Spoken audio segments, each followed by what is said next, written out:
What's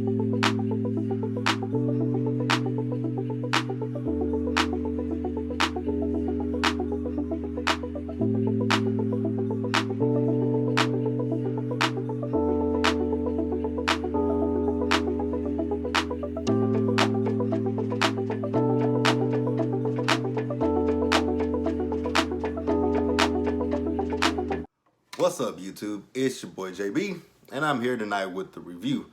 This is Pose. This is season 2. This is episode number 6, and the episode was titled "Love's in Need of Love Today."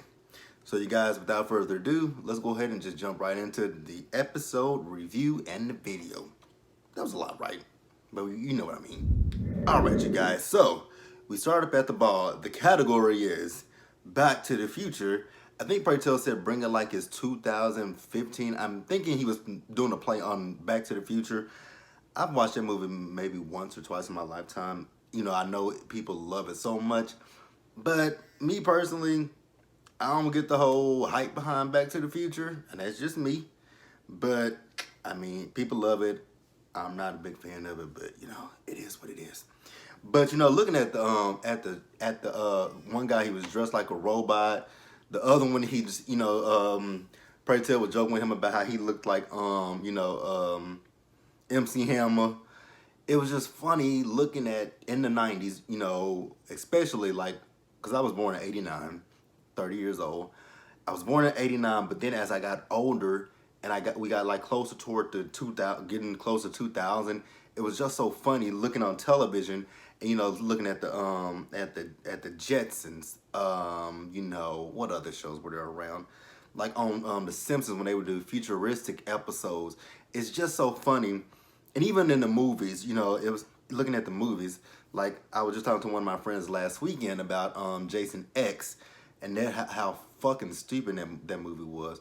But it was a futuristic movie, and it's just so funny looking back about what people expected the future to be like, and here we are in 2019.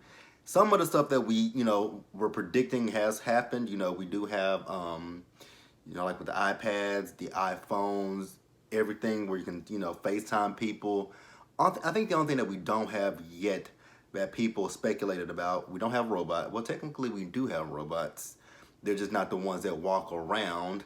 You know, you have robots who build like, you know, in the factories, you have, those are robots. We don't have the flying cars yet. I'm pretty sure we will have flying cars in the near future. But, so, you know, Pray Tell, he's up there, you know, MCing. And you can look at him and tell that he's kind of spacing out just a little bit.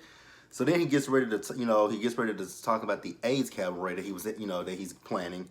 And as he's talking about the AIDS cabaret, he passes out and Blanca, you know, just runs for the stage, telling Pray Tell to wake up. So after that, we see Pray Tell, he's in the hospital. And we see Nurse Judy there, and there's a bug on my light. Ew, killed it. I'm gonna have to wash my hands. So we see Nurse Judy there. They were trying to take Pray Tell's blood pressure, but you know she couldn't take his blood pressure. And when she touched him, he winced. So it's safe to assume that he's in a little bit of pain. So then, you know, the doctor comes in and they ask the doctor, like, so what's going on with Pray Tell? So the doctor tells him that, you know, that he has some bruising on him, and you know, I think he said the bruising was painful or something like that. And then they were talking about his platelets. How is there something wrong with his platelets? And then, you know, the doctor asked him, has he been having regular bowel movements? He says he ain't had a good shit since he started taking that AZT. So then they were like, okay, so, you know, we want to run a few more tests to see what's going on with you. And, you know, they were talking about, you know, his platelets again. And then they're also talking about that he has internal bleeding. And they believe that all this is happening to him because of the effects of the AZT.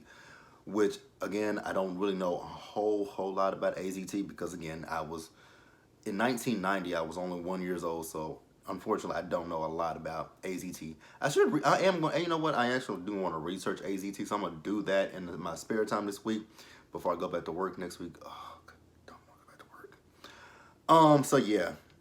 So, you know, we're just going to stop right here and we're going to move to the next segment. All right, you guys, so after that, we see that old hateful ass Miss Norman. she's at Blanca's nail shop, and she notices on Blanca's door that Blanca has a flyer for the AIDS cabaret. And then Miss Norman come her motherfucking ass in there talking about, we both know that you're gonna go out of business pretty soon. Why shut it down any sooner? Talking about the AIDS cabaret. She's like, people will come in here and, they'll wonder if, you sterilize your stuff. And it's so funny looking back at the blatant ignorance of the 90s and even the early 2000s. There was still some ignorance in the 2000s about HIV and AIDS. Because if you guys remember the episode of Girlfriends when oh god, whose character was it? Was I forgot who it was, but it was one of the guest actors on Girlfriends who she pricked herself and she bled. Oh, excuse me, y'all. She bled, and everybody freaked out, thinking that they would catch the AIDS or HIV. I think she had HIV. But knowing now, AIDS and HIV, once the blood is airborne, the disease is dead, and it's just so it's fascinating. It's fascinating just to see just how ignorant people were in the 90s. But you have to remember that this was at the height of it, so nobody really knew what was what. But I mean, there are a lot of diseases that they're not airborne. They die once they touch the air. So I don't know why people didn't think that maybe AIDS was that same way, and then it was a sexually transmitted disease. So it's not like whooping cough. It's not like a cough. It's not like a cold. You don't just catch it, freely. But whatever. So then Blanca's talking about how her people support her, and Ms. Norman's like, I love the gays. And Blanca's like, yeah, you love the gays who do your hair, do your makeup, style you. Those are the type of gays you like. But as far as, the regular gays that walk on the street, you don't give a fuck about them. She's like, no, it's not that I don't love them. It's the disease, the AIDS that I don't like. Okay, bitch. What the fuck does the AIDS have to do with you? The gay men are not sleeping with you. So why do you give a fat fuck?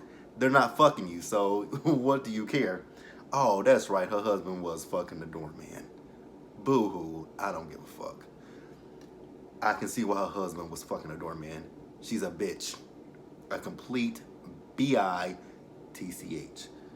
But still, you know what? I was gonna say I hope she got tested, but I hope she didn't. No, I'm not even gonna go there. I hope Ms. Norman got tested.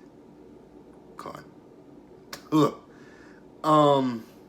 So then Ms. Norman goes further with her disrespect to Blanca and pulls out a motherfucking $20 bill. Talking about, here, this is a donation. But then she takes the donation back and says, I'm gonna sing at the AIDS cabaret. I would have been like, bitch, I ain't asked you to sing. Didn't you just say you don't like the disease? Didn't you just you love the gays? Well, there's gonna be a lot of gays there, a lot of trans women there, like a lot of lesbians there. Aren't you a little bit afraid of something? You should be a little bit afraid. Just saying. Cunt. Oh, Ms. Norman, she pissed me off this entire episode. Like, for real. But, we're going to move on from Ms. Norman for right now, and we're going to move over to the next scene. When I find my room. Alright, so this next scene was really, really weird to me. So we got Pray Tell. Pray Tell is in his room, and, he actually comes back into his room, and he meets his roommate in there, and he's like, oh, he's like, I ain't never seen, he asked him, had I seen you before, because Pray Tell knows all the queens. And he says, do you ever go to the balls? The man says, no, I don't go to the balls. I'm not into that. He says, oh, and then he tells him something else. He says, oh, I think, in a sense, he was calling him an uppity queen. He says, I'm not a queen. I'm an educated black man. I said, well, damn, if that wasn't a read. He's an educated black man.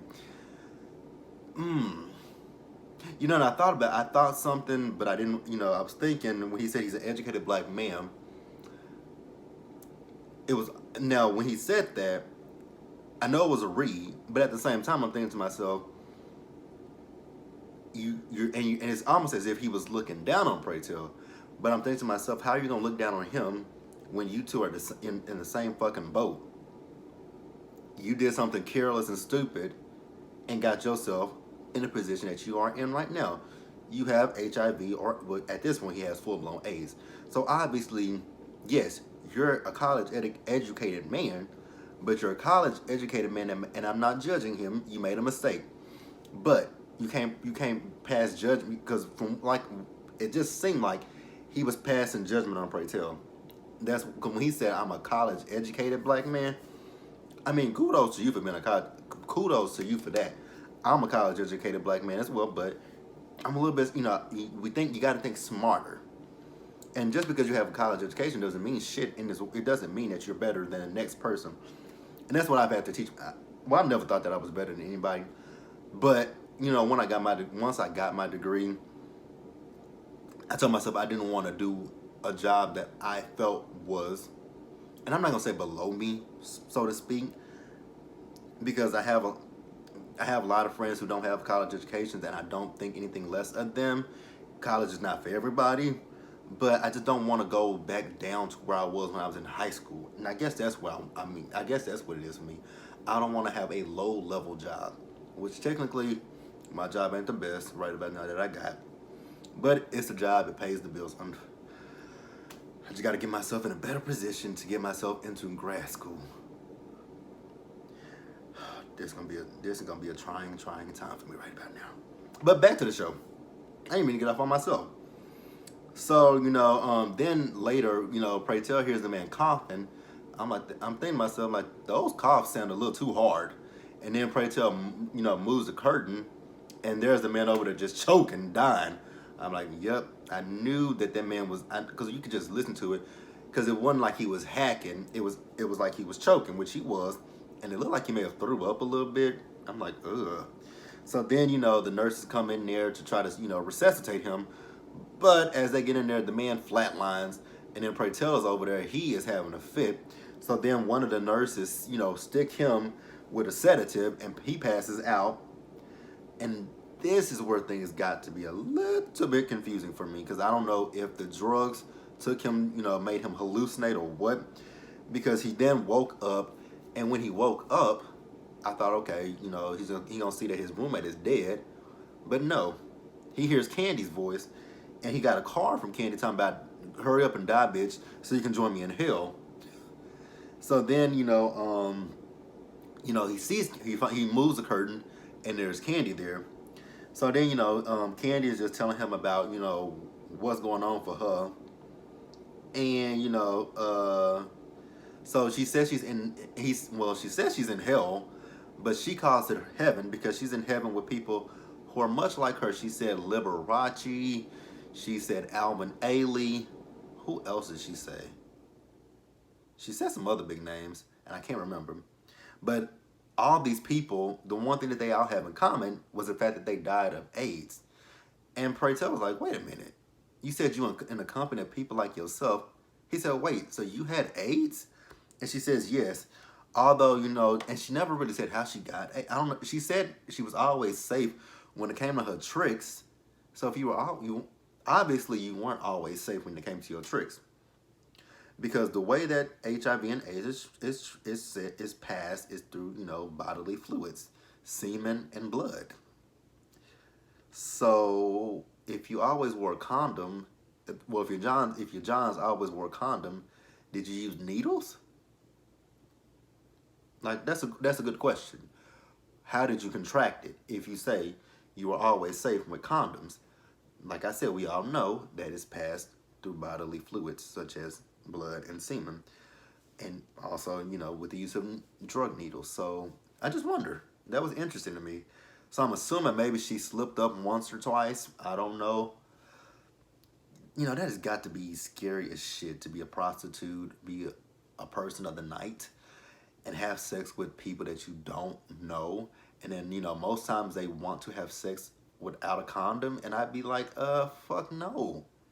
I don't know who you sticking your dick in raw. Like that shit is, it's not, I don't judge people who do it, but damn, I just couldn't fuck somebody randomly and not have a condom. Like, especially if if I were a prostitute or a escort or anybody who is in the sex profession that, sleep with multiple people. I'd be like, no, I'm Gucci. You gonna wear that condom. I don't give a fuck how it feels. You can go buy the condoms that make it feel like you're having unprotected sex. You can go buy those motherfuckers and you can slap that bitch on. But as far as you going inside of me without a condom, it just won't happen. No, no, no, no, no, no, no, no, no, no, no, no, no. But in today's age, we have different medications that can help prevent it. But I still just, like the drug prep. If you guys see those commercials if you guys watch TV a lot, and you see that commercial where it has the black guy that's a dancer, the transgender woman. If you notice, they're talking about the drug prep, and it protects people against contracting it. It doesn't protect them 100%. It I don't know what the numbers are for it, but it lessens your chance. If your partner has AIDS, HIV, you can have safe sex, you can have unprotected sex with your partner without the possibility of getting it. But it still does not protect you against other diseases such as herpes, gonorrhea, syphilis, chlamydia, all those other ones. But again, I'm getting off on tangents. Getting off on different tangents, but they just posed a question for me that I was just wondering. Um, so yeah, so after Candy dips out, we see Pray Tell's stepfather, who Pray Tell said he saw that his mom was in a weak and vulnerable state after his father passed away, and he convinced her to marry him. So then the man tells Pray Tell that he seduced him. Pray Tell was like, nigga, I was 12 years old when you started playing footsie with me under the bed, under the table, and then you would sneak into my room in the middle of the night, and you would tell me you love me. I'm like, oh, that shit is nasty. How do you fucking molest a kid, rape and molest? It's a warm spot in hell for men and for women, because it's not just women. It's not just men that take advantage of kids, and I know that for a fact. Well, not me personally. Gotta put that out there. It wasn't me. In my high school, one of our substitute teachers was sleeping with a student, and she had kids. That was the worst part. She had kids. Her kids were younger than what we were. Because when this happened, I was 14 years old, and her kids were much younger than I was. So, it's a special place in hell for men and women who take advantage of kids. Like, how do you do that? Like, are you that desperate? I can't say desperate. I'm trying to think about. Are you that sick? Are you that demented that you would take advantage of a child? A child. Like, you can't get you're that you're that disgusting that you can't find somebody your own age to have sex with. Like, I know people get off on little different kinks. Like, people like to play, like they're bank robbers. The French maid. Some people even like to, no judgment to people who do, but some people like to play the rape thing. Play like, oh, you're not gonna give it to me? I'm gonna take it. People like to role play in bed. Like, you can role play as, even some people like to role play as mother and daughter, mother and son, father, daughter.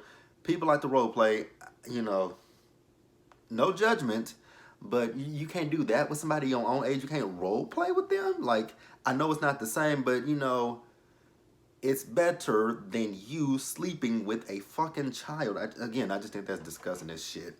That shit is nasty. All right, so then Pray Tell's boyfriend that died last season, Constance, comes in, and he's talking about the AIDS cabaret, how Pray Tell needs to get ready to go perform. So then we see Pray Tell walking down the halls of the hospital, and that was a badass tux with that train on the back that was lit up. I'm like, okay, Pray Tell. So then he goes in there, and man, Billy Porter's voice is everything. I'm like, yes, Billy Porter, you better sing that fucking song.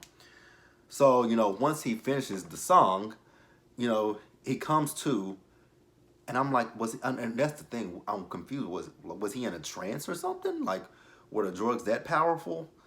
Because when he came to, Judy and another nurse were there to get him. So I'm like, wow, what kind of drugs was he on? For real, what kind of drugs was he on? Like, I would love to know. All right, you guys, so next at Blanca's place, we see her. She is, getting ready for. She's trying to prepare for the AIDS cabaret, and you can hear the kids in the background, and they keeping up a lot of noise. So Blanca goes in and she just opens the fucking door, and she like, why don't y'all do something around here, like clean up this pigsty? And they were like, well, Mom, we celebrating, Angel, she got another campaign, and it's could lead her to, I think they said guess or gab, one of the two. And Blanca's like, what? Congratulations. She's just like, her not dyslexia. Did she say dyslexia? I think she said dyslexia. I'm almost positive she said dyslexia. Cause I'm dyslexic. I'm dyslexic and I transpose things. I transpose numbers sometimes. I do that a lot. Transpose numbers. And I don't mean to. But yeah, I think she said dyslexic. Excuse me, y'all. But not Ricky, Damon and Poppy leaving Angel there with Blanca. And Angel tells Blanca, if you need help, because I know you got so much on your hands with, the AIDS cabaret, the nail shop, and being a mother. Like, if you need help, Mom, I got you. And really and truly, it's not the fact that Blanca needs help. It's the fact that Blanca is blaming herself for what's going on with Pray Tell, because she is the one that told Pray Tell to take the AZT. And Angel's like, you can't make Pray Tell do anything that he doesn't want to do. So don't blame yourself. Excuse me, y'all. And then at the end of it, all you were trying to do was trying to, prolong his life. So, again, you don't blame yourself, Mom. And I agree with what Angel said. Yes, the drug is, causing these issues with him, but we would have, it could have been much worse. Like, if he didn't take the AZT, he could be like his roommate, dead. So it was a catch-22. It was really like a catch-22. It's like the hell if he does and the hell if he doesn't. But I'm glad that Angel told her, don't blame yourself. So then we see Blanca, they're getting ready for the AIDS cabaret, and she goes to Pray Tell's room because Judy told her that he's doing very well. So she goes into his room and she tells him, like, motherfucker, get your ass up, put on some of that old cheap ass cologne that make you smell like a cheap whore, and get up. It's like, oh, let me guess, you mad at me? He was like, you think? And she's like, I know what you're going through. She said, because when I, with my AIDS, my HIV, well, no, she has AIDS. She wanted to blame somebody for it, but she said, but for you can't blame me, and that is the truth. Be mad at me for wanting you alive. Don't be mad at me for the action, for what happened. Be mad at me because I want you alive and I want you here with me. So, So we see everybody, they're at the AIDS cabaret. We see Electra bougie ass. I'm like, how'd they get Electra there? We see House on One Tour there. We see Lulu there. And, we see Judy. She's singing. And her voice is, I loved hearing Judy perform. I like Sandra is her name Bernhardt? Love her. Absolutely love her. So after that, after Judy performed, then we see Miss Norman get her old fake ass up there and start performing. She's talking about how she, kind of mimics herself after Elizabeth Taylor. I'm like, oh, okay. Still a bitch. Still a fucking bitch. So, she starts performing. But again, like I said, she was fake as fuck. Now, the song that she, her performance, absolutely amazing. And now the actress that portrays Ms. Norman, I don't know a whole lot about her. Now I do know that her name, I know who she is, Patti LuPone. I think she's a Broadway actress, right? You guys correct me if I'm wrong. I know she does not like Donald Trump. That is one thing, because after the first episode that we saw her, I went and started, looking into Patti LuPone. Patti LuPone cannot fucking stand Donald Trump. She does not like that motherfucker. And that makes me love her even more than I did in this, seeing her in this in the first episode we saw her in. That made me 100% love the fuck out of her. The fact that she does not like him. Whoo! Anybody that doesn't like Donald Trump is a win in my book. So, it is what it is. So, once she finishes performing, we see that Ms. Norman had a trick up her sleeve. So she performed so that her son can go into the shop, clean it out, and change the locks on it so that way, once Blanca tries to go back, she can't get in. So, next we see Elektra performing. And who in the fuck told Elektra to perform? I'm just saying, who told her to perform? That shit was horrible. So then the last performance was with Blanca, and she had Lulu, she had Ricky, and she had Damon behind her as a backup singers. And then Pray Tell does join her in singing. Now, when it came to Blanca singing, I was listening to her voice. Her voice goes really deep when she sings, but beautiful voice. I just thought that was kind of interesting at her voice. But her voice is not like high pitched, even, with her talking. So I guess I shouldn't have been surprised that her voice went a little bit lower. But God, her voice is beautiful. Actually, all of them have beautiful voices. So then after the performance is over, Ms. Norman goes up to Blanca and she's talking to her. And Blanca's telling Ms. Norman how she feels like she misjudged her. And, Ms. Norman's talking about how she wants to get to know Blanca better. And Blanca was like, okay, well, why don't you come by the shop tomorrow, and I'll give you a free mani and pedi. And Ms. Norman was like, oh, I'm not free tomorrow. Yeah, bitch, you're not free tomorrow because you don't want to get your ass beaten down. That's what it is. So then Blanca goes to the shop and she sees that she is what? Locked out of the motherfucking shop. So then we see them, they having dinner as a family with Pray Tell. Now, at the dinner, Blanca's talking about how she's going to fight back, how she's filed a lawsuit with the, I think it was the housing department or somebody in New York. And, she was like, she learned something from the protest that they did earlier this season. And what she's going to do tomorrow morning at 8 a.m. is she's going to go outside of that building and she's going to protest. Because, Ms. Norman's not going to want to see her face in the paper next to them. So, yeah, we're going to protest that bitch. So, we do see them the next morning. And they protesting, and Ms. Norman motherfucking ass rides by in her limo and looks like she is in disgust. Yeah, bitch. Karma is a bitch, you fat hoe. Well, she's not fat, but Karma's a fat hoe. So then the episode, it ended. We see Pray Tell, he's getting ready for bed. And then we see Candy in his room. And Candy tells him that she's going to haunt him because he did not, accept her invite. And when I say invite, it means join her in hell with, the other AIDS patients. I'm like, but goddamn, she said she's going to be there every night to tempt him to join her. I'm like, well, damn. What do you do? Do you want to be haunted by that bitch or what? But you guys, that was the episode. Be sure to like the video, leave your comments, subscribe to my channel, and I will see you guys later.